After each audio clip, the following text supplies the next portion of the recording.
ಎಲ್ಲರಿಗೂ ನಮಸ್ಕಾರ. Amitha's kitchen and life ಸ್ಟೈಲಿಗೆ ಸ್ವಾಗತ. ಸ್ನೇಹಿತರೆ, ಇವತ್ತು ನಾವು ಘಮಘಮಿಸುವಂಥ ಬಿರಿಯಾನಿ ಪೌಡ್ರ್ ಯಾವ ರೀತಿ ಮಾಡೋದು ಅಂತ ನೋಡ್ಕೊಂಡು ಬರುವಲ್ಲ. ಇವಾಗ ಇಲ್ಲಿ ಕೆಲವೊಂದು ಸಾಮಗ್ರಿಯನ್ನು ಜೋಡಿಸಿ ಇಟ್ಟುಕೊಂಡಿದ್ದೇನೆ.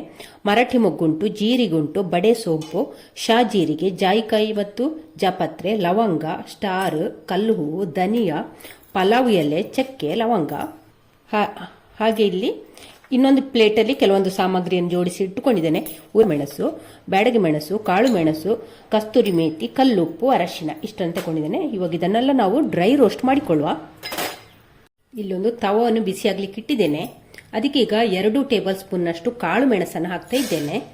ಅದರ ಜೊತೆಯಲ್ಲಿ 10 ಬ್ಯಾಡಗಿ ಮೆಣಸು, ಊರ ಮೆಣಸನ್ನು ಕೂಡ ಹಾಕಿಕೊಂಡು ಈಗ ಹದವಾದ ಬೆಂಕಿಯಲ್ಲಿ ಫ್ರೈ ಮಾಡಿಕೊಳ್ಳ. ಇವಾಗ ನೋಡಿ, ಮೆಣಸು ಹುರಿದು 1 ನಿಮಿಷ ನಂತರ ಇಲ್ಲಿ ಪಲಾವ್ ಎಲೆಯನ್ನು ಇದಕ್ಕೆ ಹಾಕಿಕೊಳ್ಳುವ. ಕಟ್ ಮಾಡಿ ಹಾಕಿಕೊಳ್ಳುವ. ಮೆಣಸಿನ ಜೊತೆ ಪಲಾವ್ ಎಲೆಯನ್ನು ಕೂಡ ಡ್ರೈ ರೋಸ್ಟ್ ಮಾಡಿಕೊಂಡ್ರೆ ಆಯಿತು. ಇಲ್ಲಿ ಮೆಣಸನ್ನು ಹುರಿದುಕೊಂಡಾಯಿತು. ಇವಾಗ ಇದನ್ನೊಂದು ಪ್ಲೇಟಿಗೆ ತೆಗೆಯುವ. ನೋಡಿ, ಇಲ್ಲಿ ಕಾಳು ಮೆಣಸು ಒಂದು ಸ್ವಲ್ಪ ಪಟಪಟ ಅಂತ ಹೇಳಬೇಕು. ಹಾಗೆ ಮೆಣಸೆಲ್ಲ ನೋಡಿ ಚೆನ್ನಾಗಿ ಫ್ರೈ ಆಗಬೇಕು. ಇವಾಗ ಇದನ್ನೊಂದು ಪ್ಲೇಟಿಗೆ ಹಾಕಿವ. ಇವಾಗ ಅದೇ ತವವನ್ನು ಸ್ಟವ್ ಮೇಲೆ ಇಟ್ಟಿದ್ದೇನೆ. ಅದಕ್ಕೆ ಈಗ 3 ಟೇಬಲ್ ಸ್ಪೂನ್ನಷ್ಟು ಧನಿಯಾ, 1.5 ಟೇಬಲ್ ಸ್ಪೂನ್ನಷ್ಟು ಜೀರಿಗೆ, 1.5 ಟೇಬಲ್ ಸ್ಪೂನ್ನಷ್ಟು ಸೋಂಪು ಕಾಳು, 1.5 ಟೇಬಲ್ ಸ್ಪೂನ್ನಷ್ಟು ಶಾ ಜೀರಿಗೆ, 1 ಟೇಬಲ್ ಸ್ಪೂನ್ನಷ್ಟು ಕಲ್ಲು ಹೂವು. ಇದು ನಮಗೆ ಗ್ರೋಸರಿಯಲ್ಲಿ ಸಿಗ್ತದೆ, ಅದನ್ನು ಕೂಡ ಇದಕ್ಕೆ ಹಾಕುವ. ಹಾಗೆ ಮರಾಠಿ ಮೊಗ್ಗು, ಇದು ಎಲ್ಲ ಸಾಮಗ್ರಿ ಕೂಡ ನಿಮಗೆ ದಿನಸಿ ಅಂಗಡಿಯಲ್ಲಿ ಸಿಗ್ತದೆ. ಇಲ್ಲೊಂದು 8 ಮರಾಠಿ ಮೊಗ್ಗನ್ನು ಹಾಕ್ತಾ ಇದ್ದೇನೆ. ಹೀಗೆ ಸ್ಟಾರ್ ನೋಡಿ, ಹೀಗೆ ಒಂದು ಪೂರ್ತಿ ಹಾಕೊಳ್ಳಿಲ್ಲ, 1-2 ಎಸಳು ತೆಗೆದಿದ್ದೇನೆ. ಜಾಸ್ತಿ ಸ್ಟಾರ್ ಹಾಕ್ಕೊಳ್ಬೇಡಿ, ಒಂಥರ ಸ್ಮೆಲ್ ಒಳ್ಳೇದಿರುವುದಿಲ್ಲ, ಟೇಸ್ಟ್ ಕೂಡ ಚೆನ್ನಾಗಿರುವುದಿಲ್ಲ. ಹಾಗೆ ಇಲ್ಲಿ ಚಕ್ಕೆ ಕೂಡ ತಗೊಂಡಿದ್ದೇನೆ, ಅದನ್ನು ಕೂಡ ಹೀಗೆ ಕಟ್ ಮಾಡಿ ಹಾಕಿಕೊಳ್ಳುವ. ಹಾಗೆ ಲವಂಗ ಒಂದು 8ರಿಂದ 10 ಲವಂಗ ತಗೊಂಡಿದ್ದೇನೆ, ಅದನ್ನು ಕೂಡ ಇದಕ್ಕೆ ಹಾಕುವ. ಇಲ್ಲಿ 2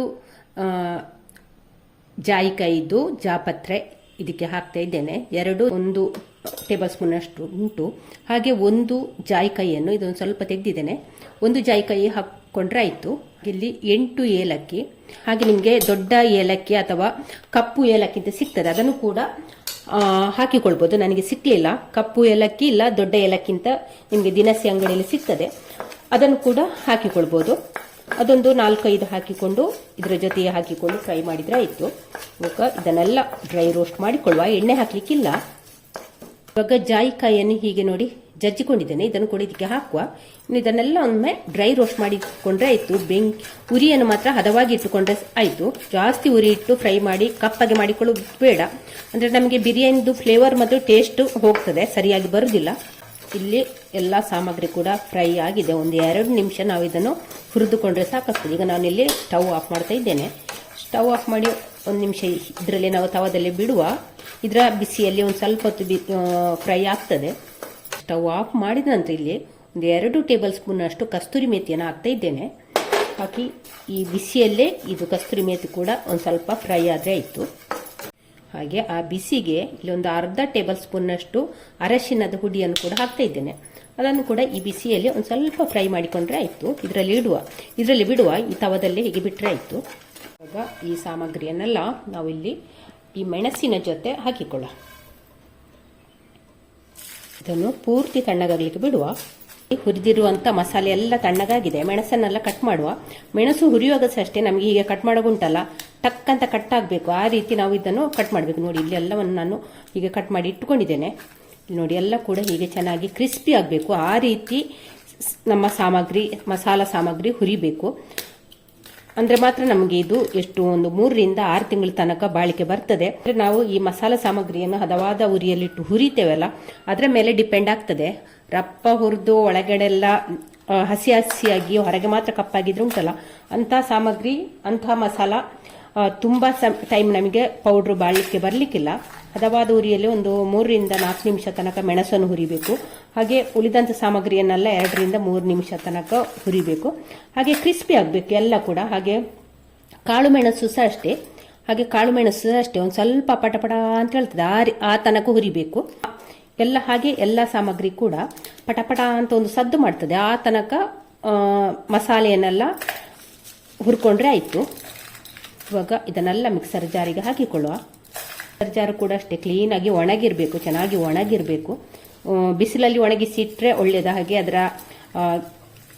ವಾಷರು ಕೂಡ ಅಷ್ಟೇ ಬಿಸಿಲಲ್ಲಿ ಒಣಗಿಸಿ ಡ್ರೈ ಆಗಿರಬೇಕು. ಅದರ ಮುಚ್ಚಳ, ಮಿಕ್ಸಿ ಮತ್ತು ಅದರ ಮುಚ್ಚಳ ಮತ್ತು ವಾಷರ್ ಎಲ್ಲ ಕೂಡ ಡ್ರೈ ಆಗಬೇಕು.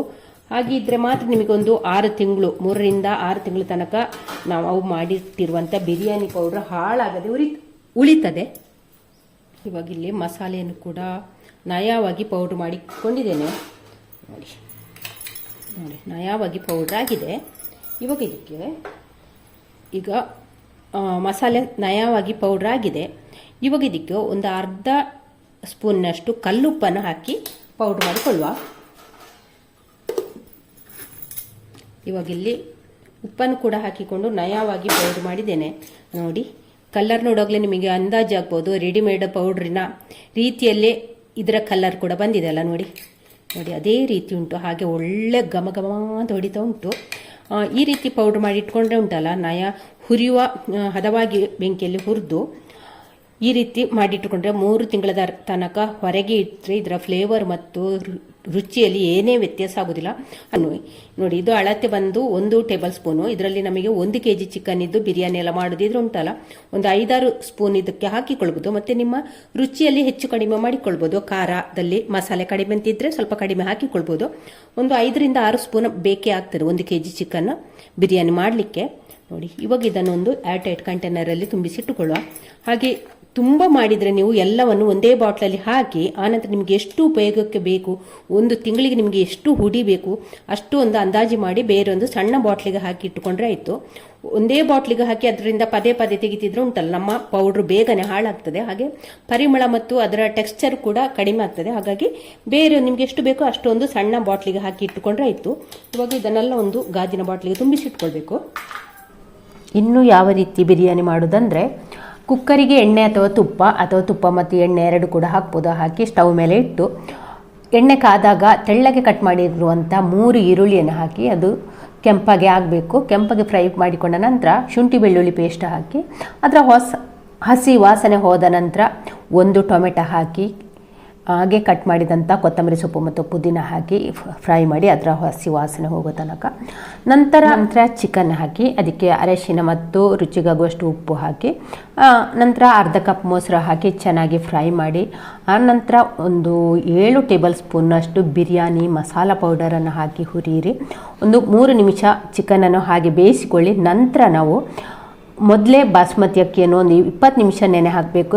ನಂತರ 20 ನಿಮಿಷ ನೆನೆ ಹಾಕಿದಂಥ ಬಾಸುಮತಿ ಅಕ್ಕಿಯನ್ನು ಒಂದು 2 ಕಪ್ ತಗೊಂಡ್ರೆ 2.5 ಕಪ್ ನೀರು ಹಾಕಿ ಅದನ್ನು ಕುದಿಸ್ಕೊಳ್ಬೇಕು. ಕುದಿಸಿಕೊಂಡ ನಂತರ ಅದಕ್ಕೊಂದು ನಿಂಬೆ ಹಾಕಿ ಆನಂತರ 1 ವಿಶಿಲ್ ಬೇಯಿಸಿಕೊಳ್ಳಿ. ಇವಾಗ ನಮ್ಮ ಘಮಘಮಿಸುವಂಥ ಸೂಪರಾದ ಬಿರಿಯಾನಿ ರೆಡಿ ಆಯಿತು. ಸ್ನೇಹಿತರೆ, ನಾವು ಮಾಡಿರುವಂಥ ಬಿರಿಯಾನಿ ಮಸಾಲ ಪೌಡರ್ ನಿಮಗೆ ಇಷ್ಟ ಆಯಿತಾ? ಹಾಗಾದರೆ ಲೈಕ್, ಶೇರ್, ಕಮೆಂಟ್ ಮಾಡಿ. ನಾಳೆ ಹೊಸ ಬ್ಲಾಗ್ ಅಥವಾ ರೆಸಿಪಿಯನ್ನು ಸಿಗೋಣ. ಅಲ್ಲಿವರೆಗೆ take care, bye. Thank you ಸ್ನೇಹಿತರೆ.